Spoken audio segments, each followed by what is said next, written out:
Hello and welcome. For some time I've had a rather simple image in my mind that I think describes the struggle for Western civilization. It's as if we had a wrestling ring or an amphitheatre, and in it three figures representing their followers are struggling with each other. They are Marx, Mohammed and Jesus. In this cartoon-like picture, Marx and Mohammed have made a pact between each other secretly.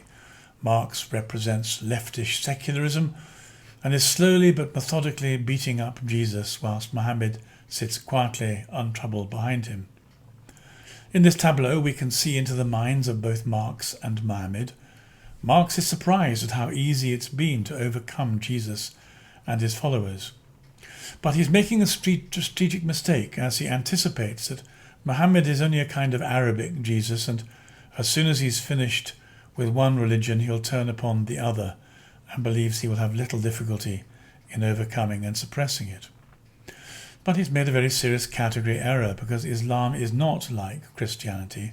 Muslims are not the same as Christians, and he will discover he's unable to overcome Islam.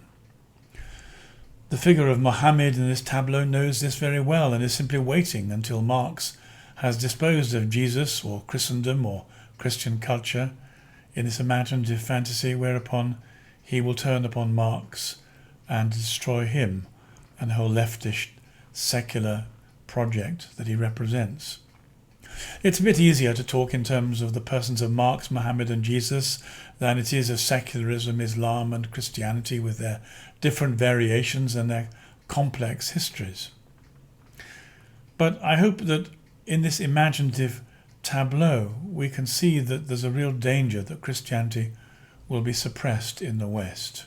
It's giving way very quickly, and Islam will ultimately dominate, I think, partly through a mixture of its deeper commitment, its hybrid nature of being both politics and religion, and its demographic advantages, notably its higher birth rate after the mass immigration.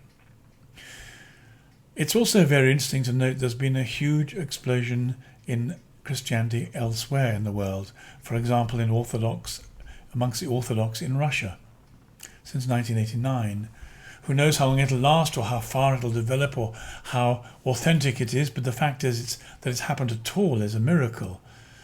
Africa hangs in the balance, and there's a continuous and steady growth in the Christian presence in China, which is taking everyone by surprise because it is so deeply hospitable and the cost is so deep. It's only in the post-Christian West where Christianity has run out of steam, partly of course because it's been battered by liberal secularism for so long, and the churches themselves, which in their shallowness imagine that the secular categories and liberalism which they've adopted will make them more popular or more acceptable. And with that as a backdrop, we want to turn to the issue of forgiveness, since it seems to be central to the way in which the latest religious conflict that we're experiencing is going to develop. The events that have taken place in Gaza and Israel provoke us to revisit our understanding of the power play between secularism, Islam and Christianity, and the differences there are between them. I would rather talk about theology and spirituality and restrict myself to it, because the brutality of power politics always present their own particular complexities and usually defeat even the experts. But power consists too often in the practice of dominance in the setting of narrow ideological prejudice. And in the West, all politics take place assuming, but not always understanding, a framework of ethics, and that is where religion comes in again, in terms of explaining what the background assumptions are. We're not yet suffering totalitarianism when the language of power becomes exclusive, though through our self-indulgence and laziness we may yet soon be. But the events in Gaza and Israel have made it impossible to restrict ourselves to only theory and history and spirituality. We appear to being forced by the circumstances, the narrative of the news, to become partisan, taking one side or the other. In the present circumstances, public discourse takes the form of being fixated on the question of which nation's dead babies we are supposed to be more outraged by. One would always hope to be able to say we're against all babies being murdered. But after the Hamas escapade, which involved either burning or beheading Israeli babies, even that ethical sidestep is denied us as we look at the atrocity that one side has committed on the other. But this reflection isn't about which nation's dead babies we prefer, nor even, though it might reasonably, which religion we prefer. It is about, in fact, power, mercy, and forgiveness. We might try and be a bit more subtle and suggest that it's about power and justice, or mercy and justice, but the trouble is, in each case, justice, not being an absolute virtue, takes its shape through either the lens of power or mercy and forgiveness. Justice looks different depending on the context you're looking at and the values you hold. However we do our history, we can all agree that the Jews and Arabs both claim Palestine as their home. It doesn't help for either side to deny that each has what they believe a legitimate claim. The problem is that each side draws on different moral resources to justify it.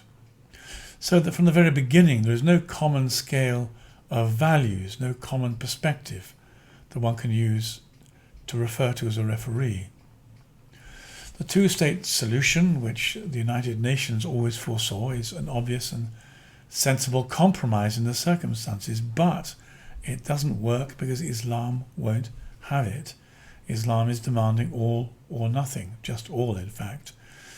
This isn't talked about much in the public media, but it's a fact. Hamas is using its people as human shields because it's placing power before the interests of its people, justice, as it sees it, before mercy. Our decadent society is characterized by an unwillingness to look at any aspect of reality we don't find congenial. T.S. Eliot nailed it when he wrote, "Humankind cannot bear very much reality." And we do worse than that. We deliberately sidestep it or conceal it when reality challenges our egos, our self-interest, or our comfort.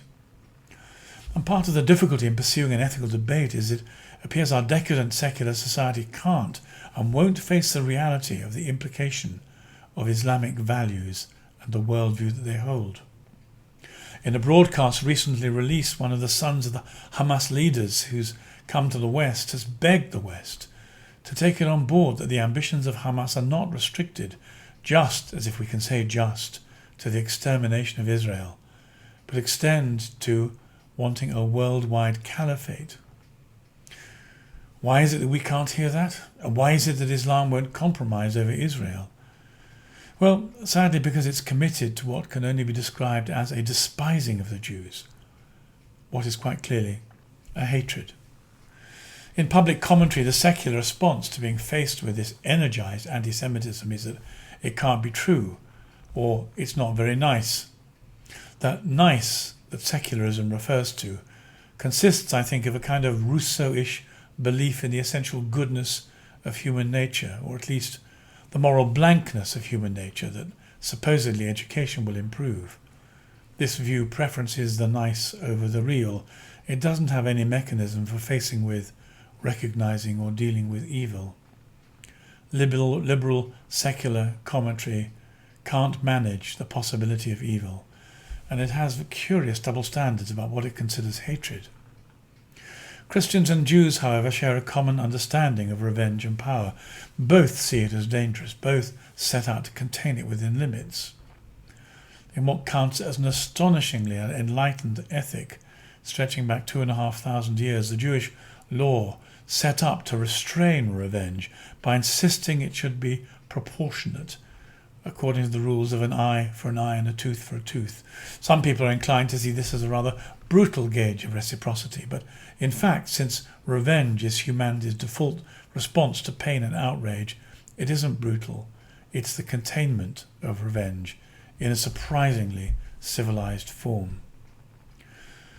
The whole conversation of what is a proportionate response for murdered babies and kidnapped grannies turns on that issue. Christianity attempts to do something almost unbelievably difficult. in that it forgoes revenge and offers to soak up evil and violence by turning the other cheek.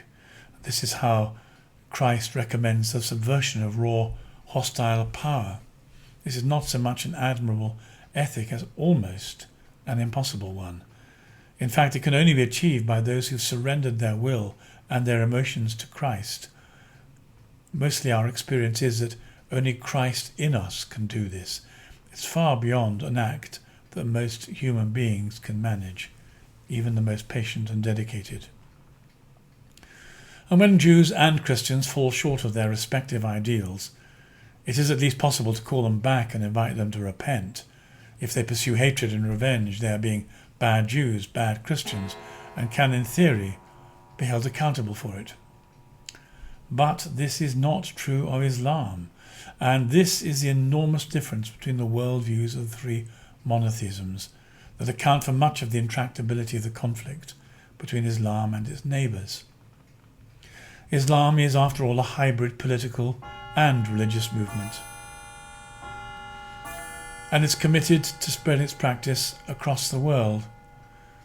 Islamic thought divides the world into two: Dar al-Islam, denoting regions where Islamic law prevails, and Dar al-Harb, literally the territory of war, everywhere else, the adjoining non-Islamic lands whose rulers are always called upon to accept the rule of Islam. The problems or conflicts come when the adjoining territories decline to accept Islam, and the jihad follows. Jihad can be either a military or a spiritual struggle, no matter what the Metropolitan Police and their etymological experts think. It's true that forgiveness does have an honourable place in the Quran, but it's contextual. Forgiveness is not a priority when the dignity or rights of Islam as they're perceived are at stake. It's not appropriate to forgive blasphemy against Mohammed, for example. And so in India today, Christians are being accused of blasphemy unjustly and then facing the severest of penalties, often death. There is no forgiveness for blasphemy. All three monotheisms want justice as they understand it, but whereas Christianity and Judaism set out to balance justice with forgiveness and compassion, Islam prioritizes power and sees justice through the lens of its own dignity. Western commentators would do well, therefore, in adjudicating the ethics of Gaza, to ask themselves why the Islamic communities are implacably committed to the destruction of Israel, and ask whether or not forgiveness and reconciliation should play a more prominent view in our global value system than they do. And perhaps it would be helpful to the worldwide debate about the Middle East to invite Islamic apologists to explain why in their value system it's not given any priority.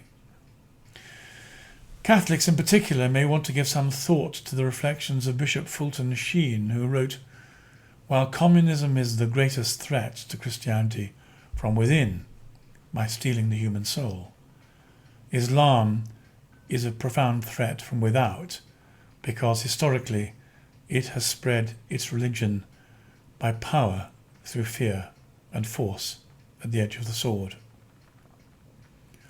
Interestingly, both communism and Islam are understood as Christian heresies, a defamation of Christian revelation.